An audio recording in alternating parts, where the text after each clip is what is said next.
ہے علم کا ستارہ حضرت عتیق احمد، گلشن کو جو نکھارا حضرت عتیق احمد۔ السلام علیکم ورحمۃ اللہ وبرکاتہ۔ بسم اللہ الرحمن الرحیم۔ الحمد للہ رب العالمین،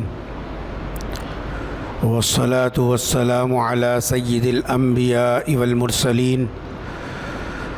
لا الہ الا اللہ الحلیم الکریم، سبحان اللہ رب العرش العظیم، الحمد للہ رب العالمین۔ قال اللہ تبارک و تعالی فی کلامہ المجید والفرقان الحمید، فاعوذ باللہ من الشیطان الرجیم، بسم اللہ الرحمن الرحیم۔ اطیعوا اللہ واطیعوا الرسول واولی الامر منکم۔ وقال تعالی انما یرید اللہ لیذہب عنکم الرجز اہل البیت ویطہرکم تطہیرا۔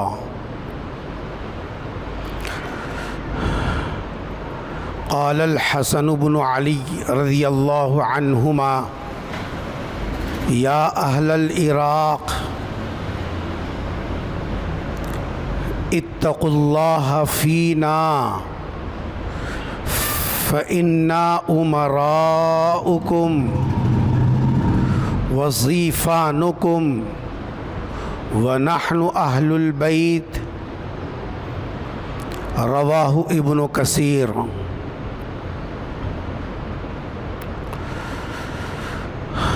عزیزان گرامی، ماہ محرم الحرام جو اسلامی سال کا سب سے پہلا مہینہ کہلاتا ہے، اور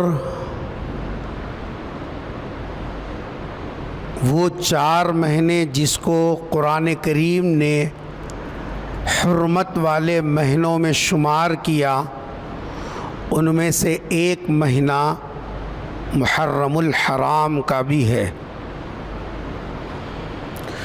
محرم الحرام کو محرم نام اس لیے دیا گیا کہ جس کی حرمت، جس کا تقدس، جس کا قابل عظمت ہونا طے کر دیا گیا ہو، تو اس کو کہتے ہیں محرم۔ چونکہ جب سے آسمان اور زمین کا نظام یوم خلق السماوات والارض، زمین و آسمان کا جب سے نظام اللہ تبارک و تعالیٰ نے جاری فرمایا، تب ہی سے اس مہینے کو عظمت والا مہینہ طے کر دیا گیا۔ ایسا نہیں ہے کہ اس مہینے کی عظمت پہلے تو نہیں تھی، بعد میں آئی۔ جیسے شمسی مہینوں میں جنوری سے لے کر دسمبر تک، یہ مہینے پہلے بھی تھے، ہندوستان کی آزادی سے پہلے بھی ان کو انہی ناموں سے یاد کرتے تھے۔ اور ان مہینوں میں جنوری کی 26 تاریخ بھی آتی تھی، اگست کی 15 تاریخ بھی آتی تھی، جبکہ یہ ملک آزاد نہیں ہوا۔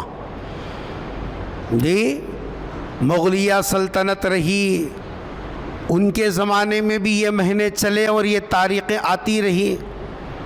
اس کے بعد انگریزوں کا دور آیا تو ان کے دور میں بھی یہ مہینے چلے اور یہ تاریخیں آتی رہی۔ لیکن جب ملک آزاد ہوا تو اس کے بعد میں ان مہینوں کی، ان متعینہ تاریخوں کو اہمیت حاصل ہوئی۔ یہ ملک کی آزادی کی وجہ سے اگست کا مہینہ آزادی کے بعد میں اس کی 15 تاریخ کو اہمیت حاصل ہوئی، حالانکہ اس سے پہلے بھی اگست کا مہینہ تھا اس سے پہلے بھی 15 تاریخ رہی، لیکن وہ اہمیت نہیں تھی جو آزادی کے بعد ان تاریخوں کو اور اس مہینے کو حاصل ہوا۔ جنوری کا مہینہ پہلے سے تھا لیکن کوئی اہمیت نہیں تھی، لیکن ملک کا دستور بن کر نافذ ہوا اور ملک کے باشندوں کے لیے ایک جی صاحب جو ہے ان کے حقوق کی رعایت والا دستور تسلیم کر لیا گیا، تو اس کے لیے اس مہینے کی 26 تاریخ کو ایک اہمیت حاصل ہوئی۔ پہلے نہیں تھی، بعد میں حاصل ہوئی۔ لیکن محرم کا مہینہ ایسا نہیں ہے کہ اس کو پہلے تو عام دنوں جیسا، عام مہینوں جیسا شمار کیا جاتا تھا جی، اور بعد میں اس کو حاصل ہوا۔ یہ عظمت حضرت آدم کے دور میں بھی، حضرت نوح کے دور میں، حضرت ابراہیم کے دور میں، حضرت موسیٰ کے دور میں، حضرت عیسیٰ کے دور میں، یہ جو مہینے کی ترتیب چلی ہے آدم سے لے کر اب تک، یہ روز اول سے قرآن کہتا ہے، یہ کوئی ہماری اپنی بات نہیں ہے، اس لیے میں نے قرآن کی آیت پڑھی، یوم خلق السماوات والارض، جب سے آسمان اور زمین کا نظام اللہ نے طے کر دیا، جب سے لے کر اب تک یہ مہینہ پہلے سے طے کر دیا گیا کہ یہ مہینہ مقدس ہے، محترم ہے، مبارک ہے جی صاحب، جو ہے اس مہینے کی ہر گھڑی، ہر تاریخ جی صاحب وہ اللہ کے ہاں اس کا ایک مقام و مرتبہ ہے، یہ پہلے سے طے کر دیا گیا۔ ایسا نہیں جیسے کہ کوئی واقعہ ہوا تھا بعد میں سے اس کو جی صاحب اہمیت حاصل ہوئی، ایسا نہیں ہے۔ تو تصور کرو جس مہینے کو روز اول سے تقدس حاصل ہو، جس مہینے کو جی صاحب زمین و آسمان کے آغاز سے لے کر اس کا اکرام اور اس کا احترام مسلم ہو، تو اس مہینے کے بارے میں ہماری اپنی فکریں، ہماری اپنی سوچ، ہمارے اپنے خیالات، ہمارے اپنے اعمال کس درجہ ہونا چاہیے۔ اسی لیے رمضان المبارک کے روزے فرض ہونے سے پہلے، وہ تو بعد میں فرض ہوئے، حضور اکرم صلی اللہ علیہ وسلم کی عمر مبارک 54 سال ہو جانے کے بعد، سرکار کی عمر 63 سال میں سے 54 سال گزر گئے، 54 سال تک رمضان کا کوئی تذکرہ نہیں۔ 54 سال گزرنے کے بعد رمضان کے روزے فرض ہوئے، لیکن یہ رمضان کی عظمت، رمضان کے روزوں کی فرضیت سے پہلے جن ایام کو احترام حاصل تھا وہ یہ محرم کے ایام تھے جو رمضان سے بھی زیادہ اہمیت کے حامل تھے۔ اسی لیے سرکار دو جہاں صلی اللہ علیہ وسلم محرم کے روزے رمضان کے روزے آنے سے پہلے رکھا کرتے تھے، لیکن جب اللہ کا حکم آ گیا کہ اب رمضان کو فوقیت دی جائے تو سرکار نے فرمایا کہ اب رمضان کے روزوں کی پوچھ گچھ ہوگی، کیونکہ وہ فرض کر دیے گئے ہیں۔ اب محرم کے روزے اختیار دے دیا گیا، رکھو تو ثواب ہے، نہ رکھو تو کوئی پکڑ نہیں ہے۔ اس لیے حدیث میں آتا ہے افضل الصیام بعد رمضان شہر اللہ المحرم، رمضان کے بعد سب سے زیادہ مقدس جی صاحب روزے اگر کوئی ہیں وہ اللہ کا مہینہ جس کو ہم محرم کے نام سے یاد کرتے ہیں اس کے روزے۔ اس لیے یہ ایام روز اول سے مقدس مانے گئے اور مقدس بنائے گئے۔ ان ایام میں روزوں کا اہتمام کرنا اور اس کے اندر نیکیوں میں لگنا اور عبادتوں میں اضافہ کرنا ایک مومن کی پہچان اور سرکار دو جہاں صلی اللہ علیہ وسلم کے غلام کی پہچان ہے۔ حضور اکرم صلی اللہ علیہ وسلم نے جب مدینہ منورہ ہجرت کر کے آپ صلی اللہ علیہ وسلم تشریف لائے تو مدینے میں دیکھا کہ مدینے کے یہودی اس مہینے کی صرف 10 تاریخ کے دن روزے کا اہتمام کر رہے ہیں۔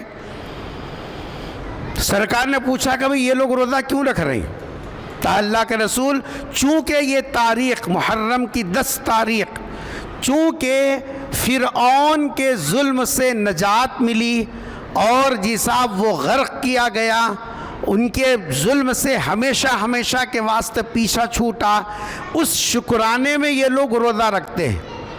تو سرکار نے فرمایا کہ حضرت موسیٰ پر ایمان رکھنے میں، حضرت موسیٰ کی جی صاحب عمل کی نقل کرنے میں تو ان سے زیادہ ہم حقدار ہیں، ہم بھی روزہ رکھیں۔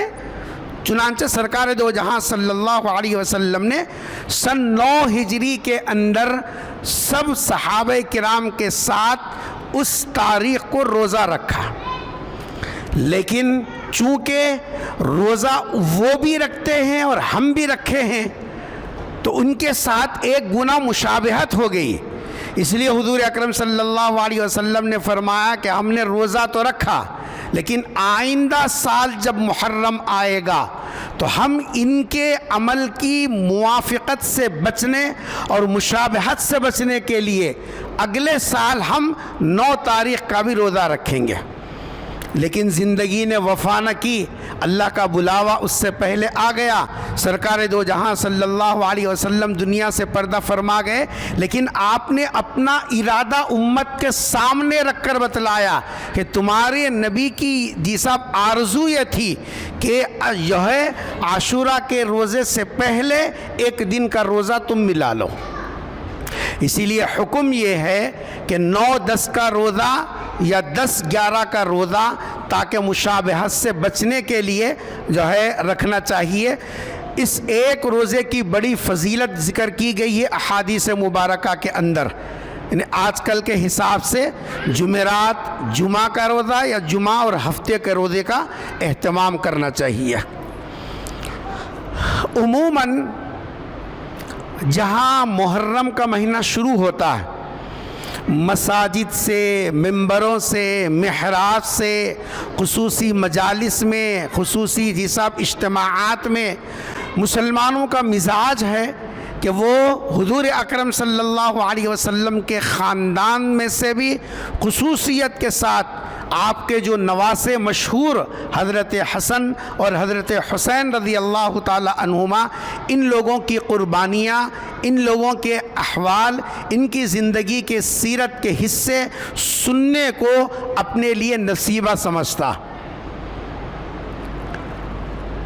اسی مناسبت سے میں نے آج قرآن کریم کی متفرق جگہوں کی آیتیں اور تفسیر ابن کثیر رحمۃ اللہ علیہ کے کتاب کے حوالے سے یہ سب ایک اقتباس حضرت حسن رضی اللہ تعالی عنہ کا پڑھا۔ چونکہ ان کی سیرت عموماً تاریخی احوال کے ساتھ جڑی ہوئی ہے اور ہم لوگ اسلام کی تاریخ سے واقف نہیں ہیں، نتیجے میں نہ وہ باتیں ذہن میں رہتی ہیں، نہ ان باتوں کی جستجو اور تلاش کی کوئی فکر ہوتی ہے، اور کبھی کبھار اگر سامنے آ بھی جائے تو بڑی اکتاہٹ کے ساتھ وہ حصے سن کر ہم آگے بڑھ جاتے ہیں۔ حضرت عثمان حضور اکرم صلی اللہ علیہ وسلم کے دنیا سے پردہ فرمانے کے بعد حضور نے اپنی زندگی میں جن کو ذمہ دار بنایا، جن کو ہم خلیفۃ الرسول کہتے ہیں، وہ حضرت ابو بکر۔ حضور کی زندگی میں حضور نے حکم دیا، مرو ابا بکر فلیصلی بالناس، میرے اوپر تو بے ہوشی طاری ہو رہی ہے، میں نماز نہیں پڑھا سک رہا ہوں، ابو بکر کو حکم دو کہ وہ لوگوں کی امامت کرے۔ سرکار کے حکم پر، سرکار کے مصلی پر نیابتاً کھڑے ہوئے تو وہ حضرت ابو بکر صدیق رضی اللہ تعالی عنہ ہے۔ اس لیے حضرت ابو بکر کے ساتھ خلیفۃ الرسول کا لقب استعمال ہوتا۔ حضرت ابو بکر 2 سال کچھ مہینوں کے اندر آپ کی عمر بھی وفا نہیں کری، اور جب آپ دنیا سے جانے لگے تو انہوں نے حضرت عمر رضی اللہ تعالی عنہ کو ذمہ دار بنایا اس لیے حضرت عمر رضی اللہ تعالی عنہ امیر المؤمنین کہلائے، سب سے پہلے امیر۔ حضرت عمر پر جب شہادت کا واقعہ پیش آیا، 2 جمعہ سے آپ سن رہے ہیں، حضرت عمر رضی اللہ تعالیٰ عنہ جب دنیا سے جانے لگے اور آپ شہید ہو گئے، تو اس کے بعد مسلمانوں نے حضرت عثمان غنی رضی اللہ تعالیٰ عنہ کو مسلمانوں کا امیر منتخب کیا۔ جب حضرت عثمان غنی رضی اللہ تعالیٰ عنہ امیر بنے تو آپ نے پچھلے جمعات کے اندر سن لیا کہ 6 سال تو ان کے ابتدائی سکون سے گزرے، لیکن ایسے حالات اور ایسی افواہیں اور ایسی غلط فہمیاں پھیلی کہ جس کی بنیاد پر حضرت عثمان غنی رضی اللہ تعالی عنہ کے آخری 6 سال میں ایسے حالات پیدا ہوئے کہ جس میں حضرت عثمان پر حملہ ہوا اور 40 دن سے زیادہ آپ کا محاصرہ ہوا، پھر آپ کو شہید کیا گیا۔ مدینے کے اندر یہ جو حالات بنے، جہاں سرکار آرام کر رہے ہیں، وہاں بلوائی اور فسادی قسم کے لوگ سرکار کے آرام کا خیال کیے بغیر، مدینے کی عظمت اور اس کے تقدس کا لحاظ کیے بغیر اتنا بڑا قدم اٹھایا کہ مسلمانوں کے امیر حضرت عثمان غنی رضی اللہ تعالی عنہ کو شہید کیا گیا، تو اندازہ لگائیں کہ پورے شہر کا کیا حال ہوگا۔ اس لیے حضرت عثمان غنی رضی اللہ تعالیٰ عنہ کی شہادت کے بعد حضرت علی رضی اللہ تعالیٰ عنہ ذمہ دار بنے، تو انہوں نے مدینے کو اپنا کیپٹل سٹی نہیں بنایا، بلکہ کہا کہ اب چونکہ 24 بلکہ 64,000 مربع میل تک، 44 لاکھ میل مربع میل تک حضرت عثمان غنی رضی اللہ تعالی عنہ کی توسط سے اسلام پھیلا، تو مدینہ تو کیپٹل سٹی ایک کونے میں ہو گیا اور یہاں تو پورے فسادی جمع ہو گئے۔ اس لیے حضرت علی رضی اللہ تعالی عنہ یہاں سے کیپٹل سٹی کو منتقل کر کے عراق کوفہ کے علاقے میں صاحب دارالخلافہ بنایا۔ کیوں؟ ایک تو مدینے کے اندر صاحب فسادی ہیں، دوسرے حضرت عثمان غنی رضی اللہ تعالی عنہ کو جو شہید کیا گیا، ان کی شہادت کا بدلہ لینے کی آواز مدینے میں بھی اٹھی اور مدینے سے باہر بھی صاحب آواز اٹھی۔ حضرت علی رضی اللہ تعالی عنہ کا موقف یہ تھا کہ بھئی ابھی تو اتنے بڑے حضرت عثمان جیسے دھارو قسم کے آدمی پر ان لوگوں نے ہاتھ صاف کیا، ابھی ان کو ہم چھیڑیں گے تو یہ کسی کو چھوڑیں گے نہیں۔ اس لیے کہا کہ پہلے حکومت کو مضبوط کریں، پہلے ہم اپنے پیروں کو جمائیں، اپنے کون ہیں منافق کون ہیں کھل کر سامنے آئیں، اس کے بعد میں ہم بدلا لیں۔ یہ تائید حضرت علی کے اس رائے کی تائید کرنے والے بہت بڑا حصہ کوفہ کے اندر رہتا تھا۔ اس لیے حضرت علی رضی اللہ تعالی عنہ کیپٹل سٹی ادھر سے منتقل کر کے عراق کو لے گئے، وہاں دارالخلافہ بنایا، مگر حضرت علی تو علی ہیں، وہ چہرہ دیکھ کر مسئلہ بتانے والے نہیں، چاپلوسی کر کے کرسی بچانے والے نہیں، نعوذ باللہ۔ حضرت علی تو وہ ہیں جن کے بارے میں سرکار دو جہاں صلی اللہ علیہ وسلم نے فرمایا انا مدینۃ العلم و بابها علی، نبوت کا جو علم ہے میں وہ شہر ہوں، علم کا شہر، اور اس شہر میں داخلہ کا جو دروازہ ہے وہ علی ہے۔ یہ فضیلت ان کی ارشاد فرمائی۔ حضرت عمر نے حضرت علی کے بارے میں فرمایا لولا علی لہلک عمر، ایک مقدمے کے اندر جیسا فیصلہ حضرت عمر کا دوسرا تھا لیکن حضرت علی رضی اللہ تعالیٰ عنہ نے ایسا فیصلہ کیا، دونوں فریقین نقصان ہونے سے بچ گئے۔ حضرت عمر نے دعا دیتے ہوئے فرمایا اگر آج علی نہ ہوتے عمر تو ہلاک ہو گیا ہوتا۔ یہ فراست تھی حضرت علی رضی اللہ تعالیٰ عنہ کی، یہ ذہانت تھی حضرت علی رضی اللہ تعالیٰ عنہ کی، یہ دور اندیشی تھی حضرت علی رضی اللہ تعالیٰ عنہ کی۔ لیکن کوفہ کے لوگ یہ سمجھ رہے تھے کہ یہ تر نوالا ہے، جب چاہو نگلو، جیسے چاہو استعمال کرو، جب چاہے جی صاحب ان کے ساتھ اپنے کام نکال لو، جیسے عام لوگوں کا مزاج ہوتا ہے۔ لیکن حضرت علی ویسے تو تھے نہیں۔ حضرت علی رضی اللہ تعالیٰ عنہ سرکار بچپنے سے سرکار کی تربیت میں رہے ہوئے وہ کیا کسی کی چاپلوسی کریں گے؟ ان کے مزاج کے فیصلے، ان کے مزاج کی سختی، ان کے فیصلوں کا جیسا برملا فیصلے، یہ بلانے کو تو بلایا کوفہ کے لوگوں نے کہ دارالخلافہ ادھر کرو، لیکن جب ان کے فیصلے سامنے آتے گئے، حضرت علی کا موقف سامنے آتا گیا تو یہ لوگ دب گئے اور گھبرانے لگے، بھئی یہ آدمی بڑا سخت ہے، ہماری نہیں سنتا، نہیں، اور حضرت علی تمہاری کیسے سنیں گے؟ حضرت علی تو اللہ اور اس کے رسول کی سنیں گے، دین کی ترقی اور ترویج کو مقدم رکھیں گے، یہ شریعت کو مقدم رکھیں گے، تمہاری ان کی آنا کانی کیسے سنیں گے؟ لیکن جب انہوں نے دیکھا کہ ہماری دال نہیں گل رہی ہے اور ہماری یہ سب باتوں کو سنی انسنی کر کے فیصلے ایسے کیے جا رہے ہیں کہ جس میں ہمارا کوئی موقف نظر نہیں آ رہا ہے، سازش کر کے حضرت علی کو بھی ان لوگوں نے، کوفہ کے لوگوں نے شہید کر دیا، حضرت علی کو بھی شہید کر دیا۔ حضرت علی کے بعد بڑے بیٹے، بڑے نواسے سرکار کے، جن کا نام ہے حسن، حضرت حسن کو ذمہ دار بنایا۔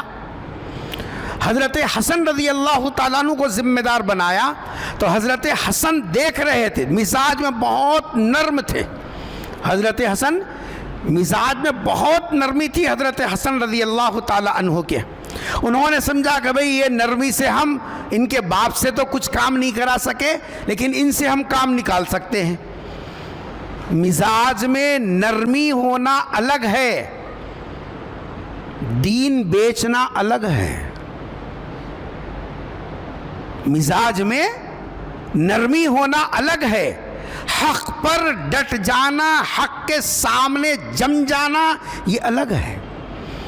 حضرت حسن مزاج میں نرم ضرور تھے کیونکہ تربیت سرکار کی تھی، خون حضرت علی کا تھا، یہی صاحب لوری ملی تھی حضرت فاطمہ کی، ماحول ملا تھا سرکار دو جہاں صلی اللہ علیہ وسلم کی تربیت کا، تو مزاج کے اعتبار سے نرم تو ہوں گے ہی، لیکن حق کے سامنے ڈٹ جانا، صحیح موقف کو اختیار کرنا حضرت حسن کی گھٹی میں پڑا ہوا تھا۔ ان لوگوں نے حضرت علی پر بھی ہاتھ صاف کر دیا۔ اب یہ دیکھا کہ یہ مزاجن نرم ہیں مگر موقف کے اعتبار سے بڑے مضبوط ہیں۔ یہ دیکھ رہے تھے حضرت حسن رضی اللہ تعالیٰ عنہ کوفہ اور عراق کے لوگوں کو، یہ کچھ ان کو جب کوئی حکم دیا جاتا یہ ماننے کے لیے تیار نہیں، حالانکہ امیر بنایا حضرت حسن کو، بات ماننے کے لیے تیار نہیں۔ جب ان سے جہاد کے لیے کہا جاتا نکلنے کے لیے تیار نہیں، لیکن بات منوانے کے لیے ہمیشہ آگے رہتے۔ حضرت حسن رضی اللہ تعالیٰ عنہ نے دیکھا یہ مزاج کے اعتبار سے منافق ہیں، اس لیے بہتر یہ ہے میری نرم مزاجی کا غلط فائدہ اٹھا کر یہ میرے اور میرے خاندان کو کبھی بھی تباہ کر سکتے، اس لیے بار بار کہا کرتے تھے یا تو تم مجھ سے تنگ آ گئے یا میں تو تم سے تنگ آ ہی گیا ہوں، مجھے خدشہ ہے کہ تم میرے خاندان کے ساتھ یہ سب برا کرو گے۔ اس لیے حضرت حسن رضی اللہ تعالی عنہ کا موقف یہ تھا کہ اس وقت میں امیر کی ذمہ داری سے سبکدوش ہو جاؤں اور حضرت امیر معاویہ رضی اللہ تعالیٰ عنہ جو ملک شام میں امیر بن کر چل رہے ہیں، میں ان کو ذمہ داری سونپ دوں، کیونکہ یہ مجھ کو کھلونا بنا کر چلنا چاہتے ہیں۔ جب یہ بات ان لوگوں کے سامنے آئی، کوفہ کے لوگوں کے سامنے، تو انہوں نے سمجھا کہ ارے ہم تو کچھ اور خیال کر رہے تھے کہ یہ ہمارے ہاتھ کا کھلونا بنیں گے، ہم جیسے چاہے ان کو استعمال کر سکتے ہیں، مگر یہ تو ہمارے قابو میں آنے والے نہیں ہیں جی، بلکہ یہ تو ہمارے سر پر امیر معاویہ کو تھوپنا چاہتے ہیں۔ چنانچہ یہ حضرت حسن سے دل میں بغض شروع کر دیا اور موقع دیکھ کر ایک مرتبہ اندھیرے کا فائدہ اٹھا کر خنجر لے کر حضرت حسن پر ایسا حملہ کیا کہ آپ کی ران زخمی ہو گئی۔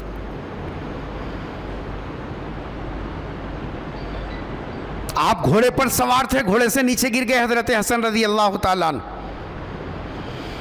اس کے بعد حضرت حسن رضی اللہ تعالیٰ عنہ نے خطبہ دیا ان کے درمیان میں۔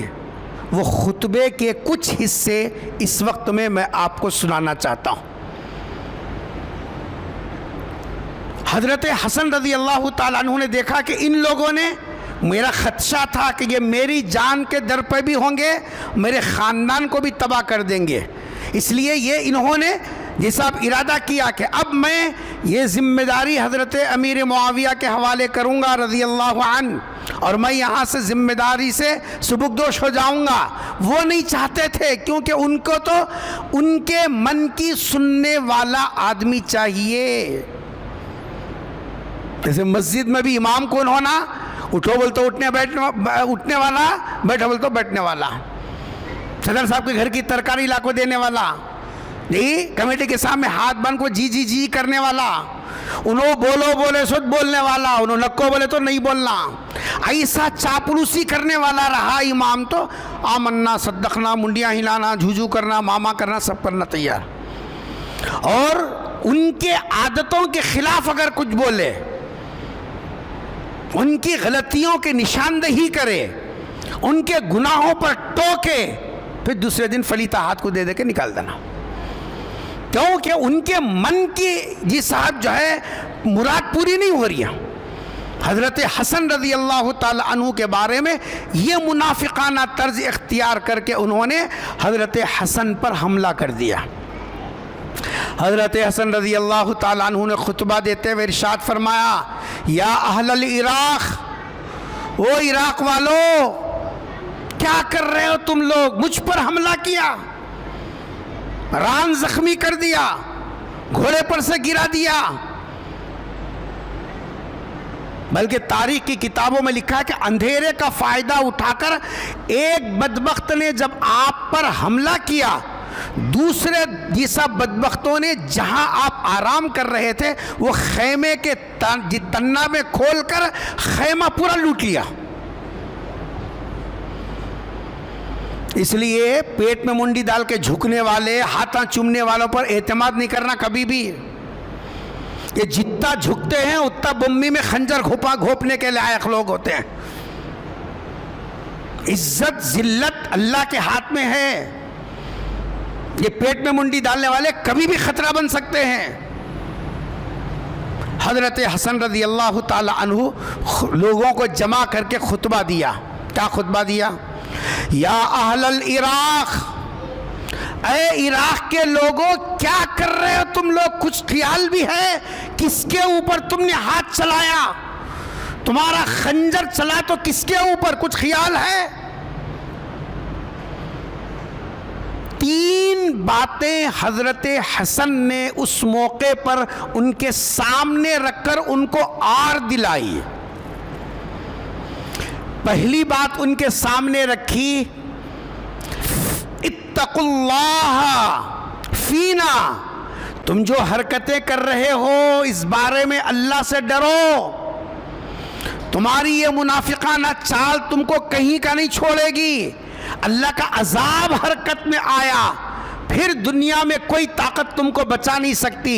اتقوا اللہ فینا، ہمارے بارے میں تم اللہ سے ڈرو. کیوں ڈرو؟ اس واسطے کہ پہلی چیز فرما کہ فَإِنَّا أُمَرَاؤُكُمْ، ہم تمہارے امیر ہیں، تمہارے ذمہ دار ہیں، تمہارے ذمہ دار ہیں. اور امیر کا حق یہ ہے، قرآن کریم نے بھی کہا اطیعوا اللہ، اللہ کی بات ماننا اللہ کا حق ہے. وَأَطِيعُوا الرَّسُولَ، رسول کی بات ماننا رسول کا حق ہے. وَأُولِي الْأَمْرِ مِنْكُمْ، تم میں سے جو امیر بنا دیا گیا اس کی بھی بات ماننا حق ہے. اور یہ اولو الامر تھے، ان کو حضرت علی کی شہادت کے بعد ان کو امیر بنایا گیا تھا.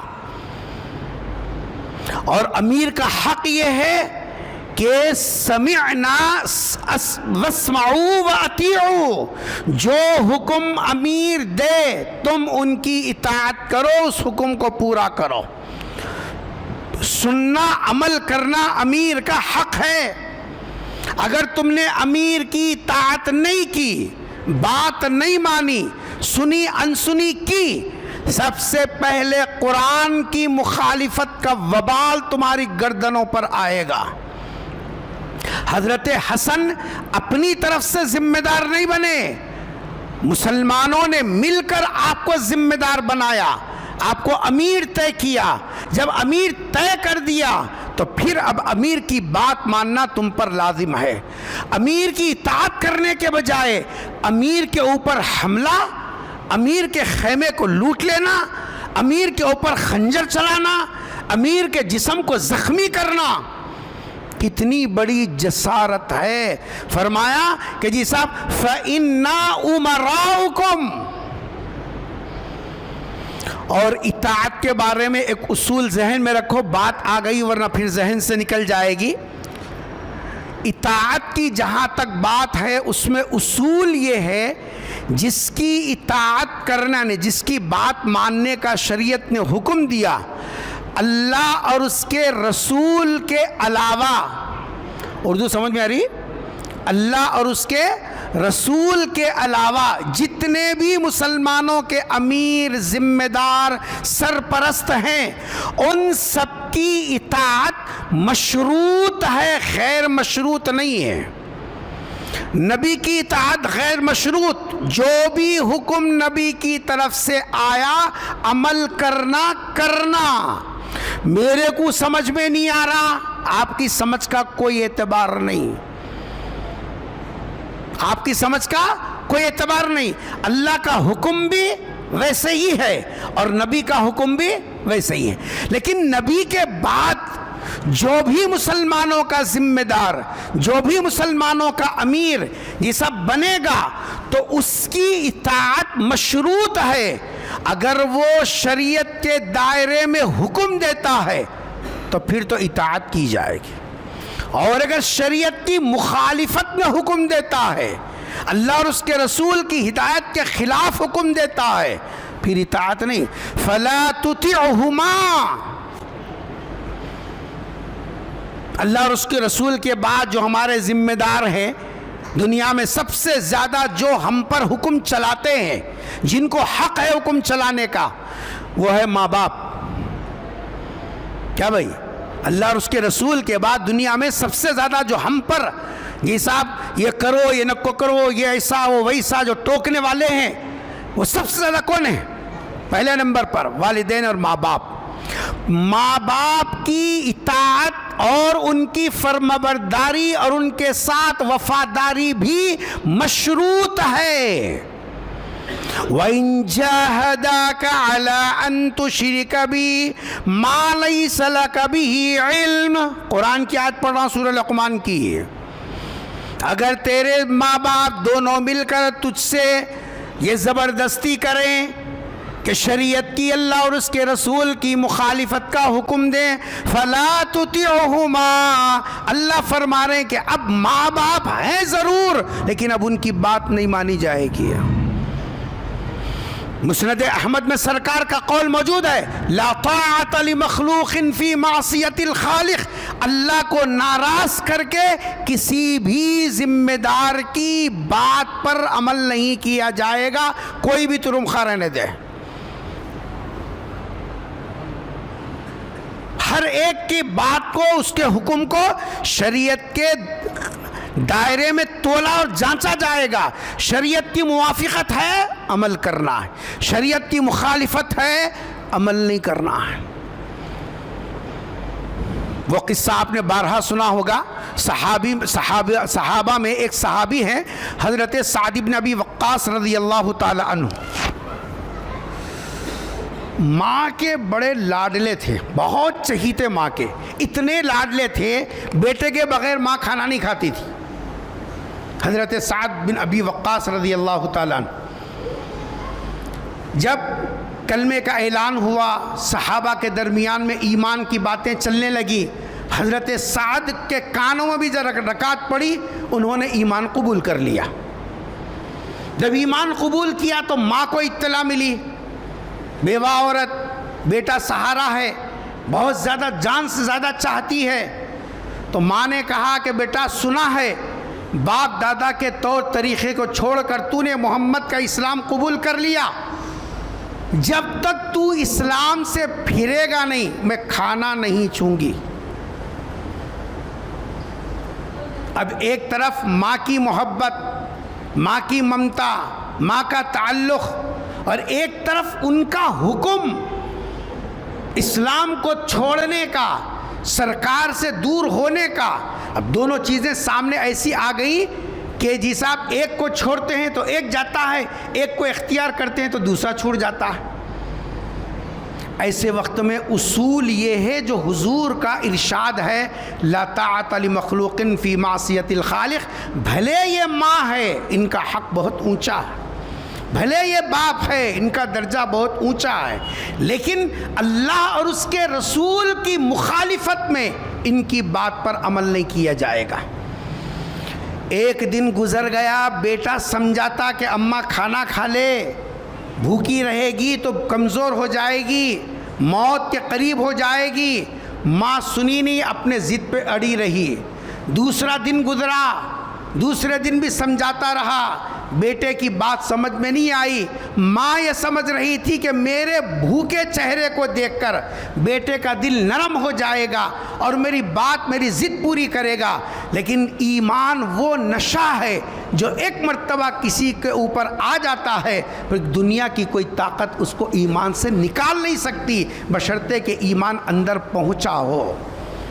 آج ہمارے بچے معمولی شادیوں اور لو کے جیسا چکر میں جو ایمان چھوڑ رہے ہیں، چاہے وہ لڑکے ہو لڑکیاں، صحیح بات یہ ہے کہ ہم نے ان کے دل و دماغ میں ایمان کو اندر منتقل ہی نہیں کیا۔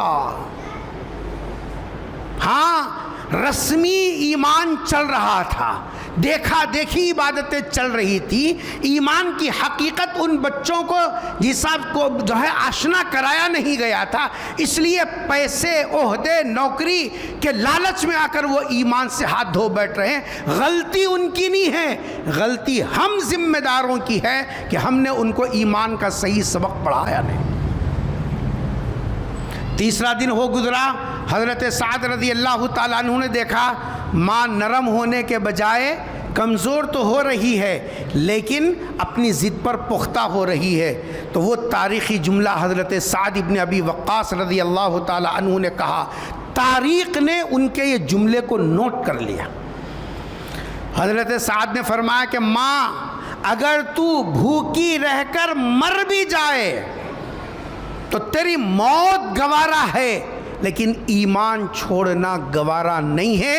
حضرت سعد نے یہ جملہ کہہ کر قیامت تک آنے والے مومنوں کو بتایا، ماں باپ کی فرما برداری اپنی جگہ، ان کی اطاعت کا حکم اپنی جگہ، ان کے جیسا بات ماننے کا درجہ اپنی جگہ، لیکن اللہ کو ناراض کرنے میں، نبی کے حکم کو ٹھکرانے میں ان کی بات بھی نہیں مانی جائے گی۔ یہ اطاعت کا جیسا دائرہ ہے۔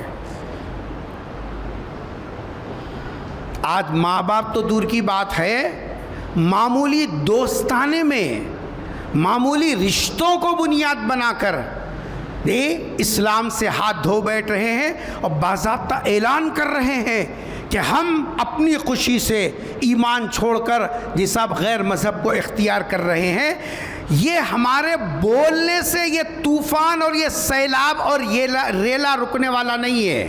جب تک ہم ان کو وہ ماحول فراہم نہ کریں اور ان کو ایمان کی وہ حقیقت نہ بتلائیں کہ جسم پر بلال جیسی جی صاحب جو کوڑے کی ضرب بھی پڑے کوڑے برداشت کر لینا لیکن زبان سے احد کی جی صاحب آواز آنا، یہ حقیقت جب تک ان کو بتائی نہیں جائے گی پھر ایمان کی حقیقت وہ سمجھیں گے نہیں.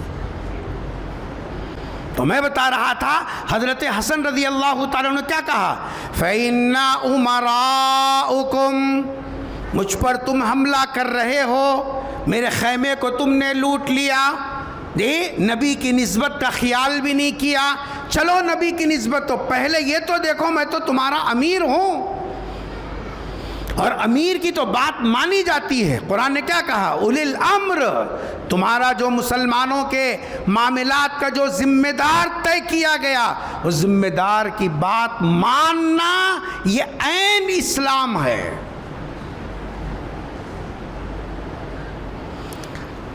اس کے بعد دوسری بات ارشاد فرمائی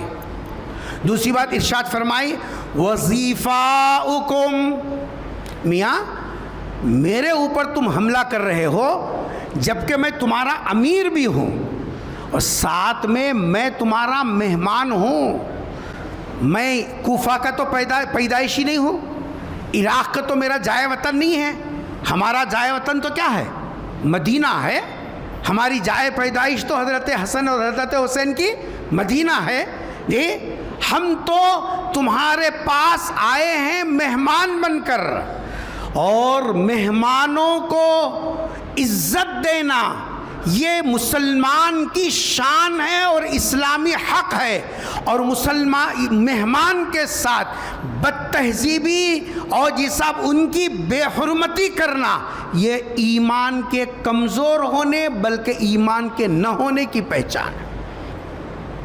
مسلم شریف کی روایت اٹھاؤ، حضور اکرم صلی اللہ علیہ وسلم نے کیا فرمایا، من کان یؤمن باللہ والیوم الآخر، جو اللہ پر اور مرنے کے بعد کی زندگی پر ایمان رکھتا ہے اس کو چاہیے کہ فَلْيُكْرِمْ ضَيْفَهُ، اس کو چاہیے کہ مہمان کا اکرام کرے. میں نے محدثین نے لکھا کہ مہمان کا اکرام اسی سے متوقع ہے جس کے پاس ایمان ہے. ایمان نہیں ہے تو مہمان کے ساتھ اکرام ممکن نہیں ہے. اس سے حضرت حسن رضی اللہ تعالیٰ عنہ نے دوسری وجہ ارشاد فرمائی کہ مہمان ہوں میں اور مہمان کے ساتھ ایسا سلوک کہ اندھیرے کا فائدہ اٹھا کر اس پر خنجر چلا دو، اندھیرے کا فائدہ اٹھا کر اس کو زخمی کر دو، اندھیرے کا فائدہ اٹھا کر اس کو گھوڑے سے گرا دو، اندھیرے کا فائدہ اٹھا کر اس کے خیمے کو جیسا تہس نہس کر دو. یہ اکرام ہے مہمان کا. یہ دوسری وجہ ہے. اور تیسری اور آخری وجہ جو قرآن کریم جو ہے حضرت حسن نے اپنے خطبے میں ارشاد فرمایا فَإِنَّا أُمَرَاؤُكُمْ وَظِيفَاؤُكُمْ، ہم تمہارے امیر بھی ہیں اور ہم تمہارے مہمان بھی ہیں. اور تیسری وجہ وہ یہ ہے وَنَحْنُ أَهْلُ الْبَيْتِ، ہم لوگ نبی کے خاندان کے ہیں. حضرت حسن سرکار دو جہاں صلی اللہ علیہ وسلم کا گھرانہ ہے، سرکار دو جہاں صلی اللہ علیہ وسلم کا خاندان ہے. آپ کی آل اولاد سے آپ کا تعلق ہے، آپ کو نسبتیں حضور اکرم صلی اللہ علیہ وسلم کی حاصل ہیں. جن کو نبی کی خاندانی نسبتیں حاصل ہوں وہ تو سر پہ بٹھائے جانے کے لائق ہیں، وہ تو جی صاحب ان کے قدموں میں بیٹھے جانے کے لائق ہیں. ان کو تو ہاتھوں ہاتھ عزت و اکرام کا سلوک کیے جانے کے لائق ہیں. یہ کیسا سلوک ہے جو نبی کی اتنی بڑی نسبت رکھتے ہو، اس کے اوپر جی صاحب تم خنجر چلاتے ہو، حملہ کرتے ہو، زخمی کر دیتے ہو، ان کے خیمے کو لوٹ لیتے. کیا کر رہے تم لوگ؟ اور نبی کے خاندان کے بارے میں قرآن نے کہا، سورہ احزاب کی آیت نمبر 33، انما یرید اللہ لیذہب عنکم الرجس اہل البیت. او نبی کے خاندان والو، یہ آیت میں پیچھے سے تذکرہ چل رہا سرکار کی بیٹیوں اور سرکار کی بیویوں کا تذکرہ. سرکار کی بیویاں کتنی؟ 11. اور حضور اکرم صلی اللہ علیہ وسلم کے بیٹے کتنے؟ 3. حضور اکرم صلی اللہ علیہ وسلم کی بیٹیاں کتنی؟ 4. حضور اکرم صلی اللہ علیہ وسلم کے نواسے کتنے؟ 6. حضور اکرم صلی اللہ علیہ وسلم کی نواسیاں کتنی؟ 4. یہ حضور کا خاندان ہے یہ. اور نبی کے خاندان کے بارے میں قرآن نے کہا انما یرید اللہ تبارک و تعالیٰ کا یہ فیصلہ ہے لیذہب عنکم الرجس، دنیا کے داغ دھبے، دنیا کی گندگیاں، بد اخلاقیوں کی جی صاحب جو ہے شرارتیں، یہ سب سے اللہ تبارک و تعالیٰ یہ خاندان کو پاک صاف بے داغ رکھنے کا فیصلہ اللہ کا. اس لیے سرکار کے خاندان میں کوئی ایسی آلائش، ایسا کیچڑ، ایسا بدنما داغ سرکار کے خاندان اور خاندان کے افراد میں آپ تلاش نہیں کر سکتے. حضور اکرم صلی اللہ علیہ وسلم کے خاندان کے بارے میں تو قرآن نے یہ کہا یہ پاکیزہ تطہیر والا خاندان ہے، بالکل پاک صاف بے داغ بے دھبا. جس کی صفائی، جس کی جی صاحب پاکیزگی قرآن ذکر کر رہا ہو، اس کے اوپر حملہ کرنا، ان پر خنجر چلانا، ان کے نیتوں پر شک اور شبہ کرنا اور ان کے خیمے کو لوٹ لینا کتنی بدقسمتی اور کیسا منحوس اقدام ہے. آپ کو معلوم ہے نبی کے خاندان کی نسبت کا کیسا لحاظ رکھنا. خود سرکار دو جہاں صلی اللہ علیہ وسلم نے ارشاد فرمایا، ترمذی شریف کی روایت ہے، قیامت تک آنے والے اپنے غلاموں سے حضور نے فرمایا، کیا فرمایا؟ وَأَحِبُّوا أَهْلِ بَيْتِي بِحُبِّي. ہم کو تو حضور کے یہ پورے 6 نواسوں میں سے صرف 2 کا نام معلوم ہے. کیا جی؟ صدر صاحب کو پوچھو، سیکریٹری صاحب کو پوچھو، امام کی تنخواہ کٹ کرنے والے کو پوچھو، جی صاحب وہ حسن، دوسری طرف روٹے چنگے، یہ روٹے چنگے لگے ہوئے ہیں، بلکہ وہ حسن حسین ہے. اگر وہ روٹے چنگے بھی نہیں رہتے تو یہ صدر کو بھی معلوم نہیں رہتا تھا، سیکریٹری کو معلوم نہیں رہتا تھا. مسلمانوں کو نام یاد ہیں، وہ کھانا پینا ساتھ میں اٹیچ ہے، بلکہ معلوم ہے. ورنہ پوچھو ان کو حضور کے بڑے نواسے کا نام کیا ہے، پوچھو. گھر میں بیگم سے پوچھو، نہیں سسرے سے پوچھو، بڑا دیندار سمجھ کو میں کرا تھا، داماد بنا لیا تھا، تو بڑا دیندار ہے ذرا بول.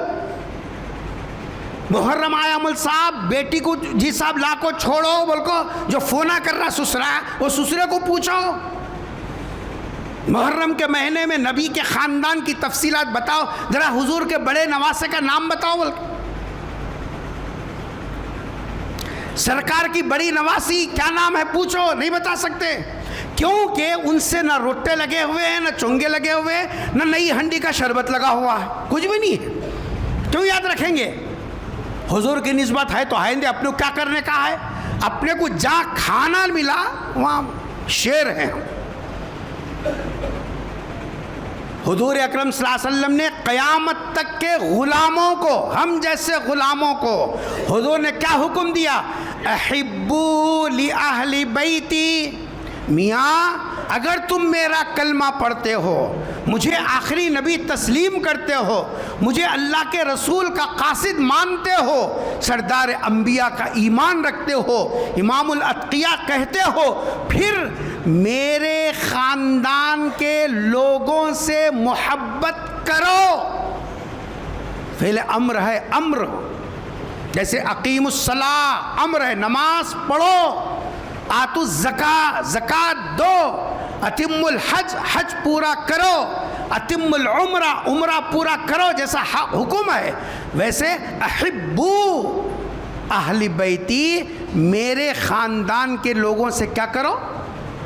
محبت کرو۔ سچی بولو، اگر واقع ہم نبی کے خاندان سے محبت کرتے تو نبی کے پورے نواسوں کے نامہ یاد رکھتے نہیں رکھتے؟ کیا جی؟ یا خالی ایک ہنڈی کا نام ہی یاد رکھتے؟ میک لے کے چورستے پہ پکارنا آسان ہے، مر گیا رسول اللہ، جان فدا، روح فدا، یہ فدا وہ فدا، آسان ہے۔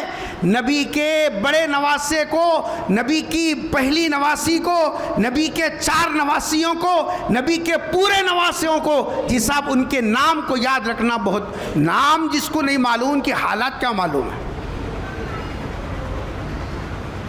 کیا حالت معلوم ہے؟ کیا بتائیں گے خیروں کو؟ اسی لیے ہمارے پاس کچھ بھی نہیں ہے، بس ناچ رہے، دنا دن عرشاں لگا رہی، پٹیاں بن لے رہی، ڈی جے لگا رہے، ناچنا سمجھ رہے، یہ حسن ہے، یہ حسین ہے، یہ نبی کا خاندان ہے، یہ تماشے سب نبی کے خاندان کے ہیں، اس کے علاوہ کچھ بھی نہیں ہے۔ شرم ہے، شرم مسلمانوں کو، نبی کی غلامیت کا یہ سب کی نسبت استعمال کرنے کا حق بھی نہیں ہے ہم لوگوں کو۔ حضور اکرم صلی اللہ علیہ وسلم نے اپنے افراد خاندان کا حق بتایا، احبو یہ سب اہل بیتی میرے خاندان کے لوگوں سے محبت کرو، کیوں؟ بحبی، کیونکہ تم مجھ سے محبت کرتے ہو، میری نسبت کا لحاظ کرتے ہوئے میرے خاندان کے لوگوں سے بھی محبت کرو۔ جب نبی کی محبت ہے، دعویٰ ہے، بار بار اعلان ہے، پھر جب نبی کی محبت ہے، چاہت ہے، پھر نبی نے فرمایا کہ اس محبت کا تقاضا یہ ہے میرے افراد خاندان کے ساتھ بھی محبت کرنا۔ کہاں دنیا نے جی سب کھانے پینے کے تماشوں کے لیے 1-2 نام دے دیے، بس اسی کی تسبیح چل رہی ہے، حسن حسین حسن حسین حسن حسین، آگے نہ ہے نہ پیچھے ہے۔ اور خود حضور نے اپنے افراد خاندان کی عزت کر کے عزت کرنے کا طریقہ بتایا۔ کیا پیغمبر کی سیرت ہے صاحب، اللہ اکبر۔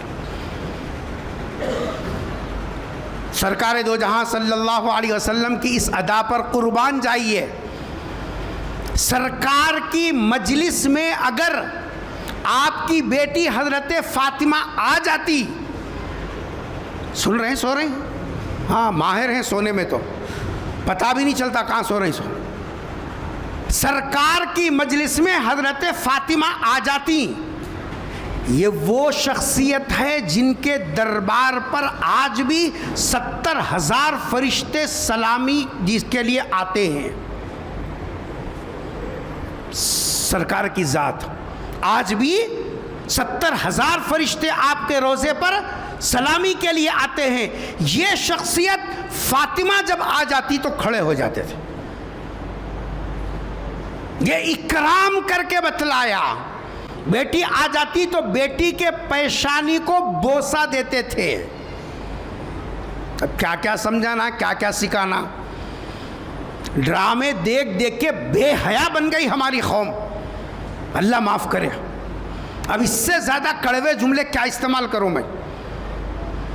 اسلامی تہذیب، اسلامی تعلیم، اسلامی احکامات سب لپٹ کے رکھ دیا سب۔ وہ خالی اس نام پر اگر راشن کارڈ مل رہا ہو، اس نام پر اگر کچھ بینفٹ مل رہا ہو تو پہلے لائن میں لیں گے ہم مسلمان ہیں، ہم مسلمان ہیں، ہم مسلمان ہیں۔ اس کے علاوہ کے لیے نہیں ہے اسلام۔ ارے بے شرم، بے حیا، حضور کے اس عمل کو دیکھ، بیٹی سے محبت محبت کا اظہار کرنے میں گلے ملنا نہیں ہے. ڈرامے دیکھ دیکھ کے بازاری لوگوں کی نقل کرتے ہوئے بیٹی کو بھی سینے سے لگا لے رہے ہیں, اماں کو بھی سینے سے لگا رہے ہیں. شرم ہے کچھ؟ سرکار نے بیٹی کو قریب کر کے اظہار محبت کرنے کے لیے 2 ہاتھ ایسا پکڑ کے پیشانی کو بوسہ دے کر قیامت تک آنے والے غلاموں کو بتایا, ایک باپ اپنی بیٹی سے اظہار محبت کرے تو اس کے لیے بوسہ کہاں دینا ہے اور کیسا پکڑنا ہے, ایسا. اور ہم ڈرامے دیکھ کے کیا کر رہے ہیں؟ مردہ سے گلے ملے ایسا مل رہی, امت مل رہا ہے نا بیٹی کے ساتھ, باپت مل رہا ہے نا بیٹی کے ساتھ. ارے باپ بعد میں ہے, مرد پہلے ہے. وہ بیٹی پہلے عورت ہے, بعد میں بیٹی ہے. شرم ہے کچھ ہمارے کو؟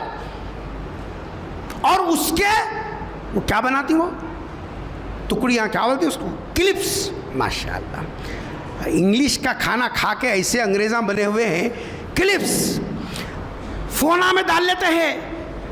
اماں کا استقبال حد سے آ رہی تو کیسا کر رہی, اور بول کے سب مل کے اور رہی. شرم ہے کچھ تو بھی؟ اماں کے ساتھ ایسے گلے ملنے کا ہے.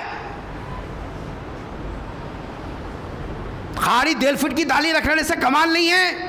اسلام باضابطہ سیکھنے کی چیز ہے, شریعت باضابطہ سمجھنے کی چیز ہے, نبی کی سنتیں باضابطہ معلوم کرنے کی چیز ہے کہ حدود کیا ہیں. بیٹی کے حدود ہیں, بیوی کے حدود ہیں, ماں کے حدود ہیں. ہر ایک کی حد میں اظہار محبت کرنا ہے. بیٹی کو رخصتی کر رہے ہیں, شادی کا ہو گلے مل کے کئی بولے تو اس میں آنا نا, آخری سین کہتے ہیں اس کا نام, آخری سین. مرد کے ہاتھ میں بیٹی دے رہا تو اب وہ آواز آنا, جملے آنا, تمہارے ہاتھ میں بیٹی کا ہاتھ دے رہا ہوں, نہیں وہ کرنا, وہ آنا, تو اس میں ہو یا تہجد بھی پڑھ رہا, کوشش سنت ادا کر رہا. حضور اکرم صلی اللہ علیہ وسلم خود افراد خاندان کی عزت کرنے کا طریقہ بتایا. نبی کی مجلس میں بیٹی حضرت فاطمہ آتی, کتنی محبت. نبی نے فرمایا فاطمہ کو تکلیف دینا مجھے تکلیف دینا ہے. اس کے باوجود اتنی لاڈلی چہیتی بیٹی, لیکن جب مجلس میں آ جاتے سرکار کھڑے ہو کر بتاتے میرے جو ہے افراد خاندان کا یہ مقام ہے, تمہارا نبی بھی کھڑا ہو جاتا ہے اور پیشانی کو بوسہ دیتے اور دنیا والوں کو بتایا نبی کا خاندان اس کا حقدار ہے کہ تم ان کے ساتھ اکرام کا معاملہ کرو. حضرت عمر کا دور خلافت ہے,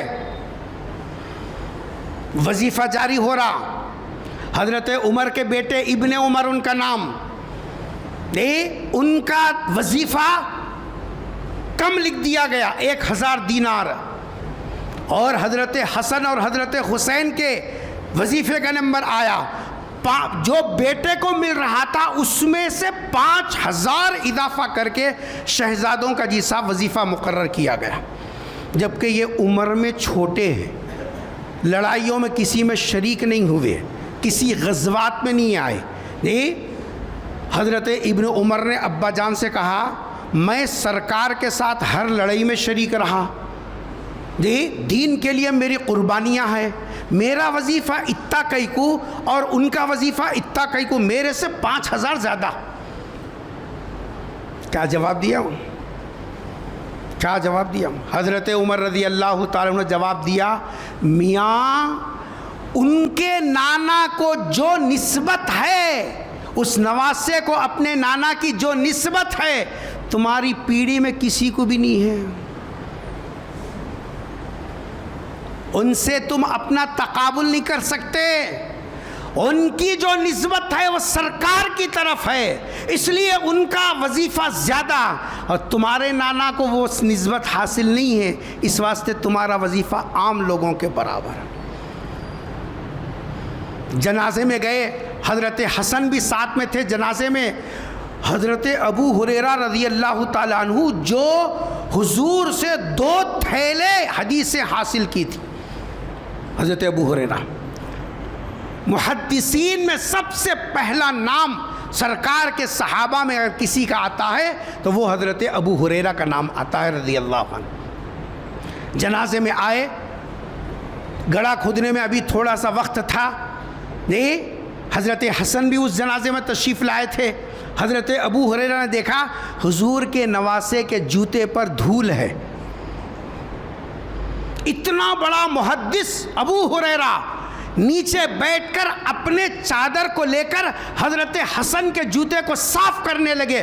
حضرت حسن فوراً پیچھے ہٹ گئے، کہا کہ چچا کیا کر رہے ہو؟ فرمایا کہ بیٹا مجھے جو کچھ عزت حاصل ہے تمہارے نانا کی جوتیوں کا صدقہ ہے، ابو ہریرہ جوتا صاف نہ کرے تو کیا کرے گا؟ یہ نبی کے خاندان کی عزت اور ان کا اکرام ہے۔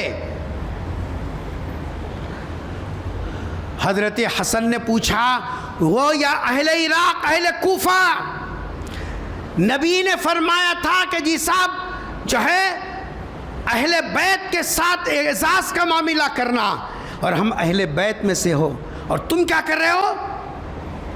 اندھیرے کا فائدہ اٹھا کر خنجر چلا رہے ہو، جسم زخمی کر رہے ہو، خیمہ لوٹ رہے ہو۔ جی حضرت حسن رضی اللہ تعالی عنہ نے یہ خطبہ دیا، اور اس کے بعد میں دیکھا کہ ان لوگوں کا مزاج انتہائی اندر سے منافقانہ ہے۔ حضرت حسن حضرت امیر معاویہ رضی اللہ تعالی عنہ کو بلا کر حکومت سونپ دی اور خود علیحدہ ہو گئے۔ امت کو انتشار ہونے سے بچانے کے لیے اتنا بڑا اقدام حضرت حسن رضی اللہ تعالی عنہ نے کیا۔ نبی کے خاندان کا فرد ہی اتنی بڑی قربانی دے سکتا ہے، ہم نہیں دے سکتے؟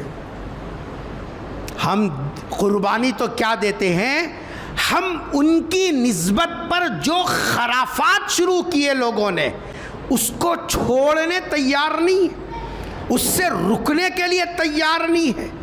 ان کی توہین آمیز حرکتیں ان کی نسبت پر کی جا رہی ہیں، ہم اس کا حصہ بن رہے ہیں اور ہم کو احساس تک نہیں۔ اس لیے یہ تین باتیں جو حضرت حسن نے اپنے خطبے میں ان اہل کوفہ کے سامنے کیے تھے، وہ ہمارے لیے بھی جی صاحب آپ کی ہدایت اور آپ کی وصیت ہے۔ نمبر ایک، جو مسلمانوں نے مل کر جس کو اپنا ذمہ دار تسلیم کر لیا اس کی اطاعت کرنا مسلمانوں پر ایمانی فریضہ ہے۔ اپنے بڑے کی مخالفت نہیں کرنا، اپنے بڑوں کی طرف سے جو ہدایات ملے اس پر عمل کرنا۔ جو باتیں بتائی جا رہی ہیں، ہاں شرط ہے شریعت کے دائرے میں ان کی جی صاحب ہدایات ہوں، شریعت سے ہٹ کر نہیں۔ شریعت سے ہٹ کر ہو تم مخالفت کرو، کرنے پر ثواب ہے، اب کرنے پر ثواب ہے۔ اور دوسری ہدایت انہوں نے کی کہ مہمان بنا کر کبھی مہمان کو ستانا نہیں، مہمان بنا کر کسی کو مہمان کو ستانا نہیں۔ ہمارے پاس مہمان، ایک زمانے میں مہمان آیا تو خوش ہوتے تھے، اب مہمان آیا تو کئی کو آیا کی کب جاتا کی، کئی کو آیا کی کب جاتا کی، ہم ہی یاد دلاتے رہتے۔ وہ ایک صاحب آ کے 8 دن 10 دن اندر رہ گئے کہتے گھر میں، تو ہلو پوچھ رہی بیوی بچے یاد نہیں آ رہے کیا تمہارے کو اتنے دن ہو گیا؟ انہوں بھی ان سے 2 ہاتھ آگے تھے، انہوں بولے اراد سوچ رہا ہوں میں بھی جا کو ان کو بلا لے کلا لوں کیا، بول کو ہاں ان کو بھی بلا کے لا لوں کیا، بول کو سوچ رہا ہوں۔ ہم تو یہ ہے اس وقت میں مہمان کو بوجھ سمجھ رہے ہیں، لیکن یاد رکھو مہمان بن کے آیا تو یہ اللہ کی طرف سے ہمارے لیے رزق میں برکت کا ذریعہ بنتا ہے۔ مہمان کے بہانے بہت سی چیزیں کھانے کو ملتی ہیں، عام حالتوں میں بغیر مہمان کے کھاتے نہیں، کون ہے ہم لوگ اتنا ٹرخیں گے، اور اگر کون تو آ گیا تو ارے آدمی کو رکھو کیسا وہ کھٹا کھاتی، کچھ تو بھی ذرا صدریں گے، اس کی برکت سے صدرنے کے ذریعے سے تیرے کو اچھا لقمہ ملا، ورنہ تو اسی پر ترخا دیتا تھا۔ تو نمبر 1، اپنے ذمہ داروں کی بات مان کر چلو شرعی حدود میں رہ کر۔ نمبر 2، مہمان کے ساتھ بدتمیزی اور ایذا رسانی کا معاملہ مت کرو۔ اور تیسرے، نبی کے خاندان کی نسبت رکھنے والوں کے ساتھ اکرام کا معاملہ، احترام کا معاملہ ہو۔ آخری بات، سرکار کے خاندان کا وہ افراد جن کو براہ راست نسبتیں حاصل تھیں، حضرت حسن، حضرت حسین، حضرت محسن، حضرت علی، حضرت عبداللہ، یہ جو نواسے ہیں آپ کے، وہ تو اب رہے نہیں۔ اب جو ہے وہ ہے سید خاندان۔ اب کون ہے؟ سید خاندان، بچا کچا جو بھی ہے سید خاندان۔ سید خاندان کا مطلب یہ ہے کہ یہ سادات ہیں، سرکار کے خاندانی نسبتیں رکھنے والی ہیں۔ جب یہ معلوم ہو جائے تحقیق سے کہ واقعی یہ سید ہے، اب ان کا اکرام ان کی شخصیت کو دیکھ کر نہیں بلکہ ان کی نسبت کو دیکھ کر کرنا ہے کہ یہ سرکار کے خاندان سے۔ ہم لوگ گھرا میں بھواں بنا کو لے کو آکو اری تری اماں بہن تسبیحاں گھماتے ہیں، ایسا اوپر لگا 10,000 کی تسبیح لگا یوں گھماتا ہے، اللہ اللہ اللہ اللہ بول، اور گھر میں سید زادی ہے اس کو اماں بہن کی گنتا ہے اور تہجد میں رگڑ رہا، دے رگڑ رہا۔ بے شرم نبی کے خاندان کے ساتھ جب بے اکرامی کا اور بے احترامی کا معاملہ کرے گا نا تو یاد رکھنا آخرت میں کیا مول کر جائے گا سرکار کے سامنے کہ شفاعت کرا دو ہماری۔ وقت نہیں ہے ورنہ میں آپ کو بتاتا کہ سادات کے ساتھ اکرام کرنے پر اللہ تعالیٰ دنیا میں کیسی عزت سے نوازتے ہیں۔ دعا ہے کہ اللہ تبارک و تعالیٰ ہم سب کو اس ماہ محرم کے جیسا جو ہے مقام کو سمجھنے اور اس کے اعمال میں لگنے کی توفیق نصیب فرمائے، اور حضرات صحابہ کرام خصوصاً اہل بیت کے اللہ تبارک و تعالیٰ عزت و وقار کے اندر خوب اضافہ فرمائے، ان کے نقش قدم پر چلنے کی اللہ ہم سب کو توفیق نصیب فرما دے، ان کے حیات مبارکہ کے نقوش کو اپنے عملی زندگی کے اندر لانے کی اللہ ہم سب کو توفیق نصیب فرما دے۔ رب اغفر وارحم انت خیر الراحمین۔ سبحان ربک رب العزت عما یصفون وسلام علی المرسلین والحمد للہ رب العالمین۔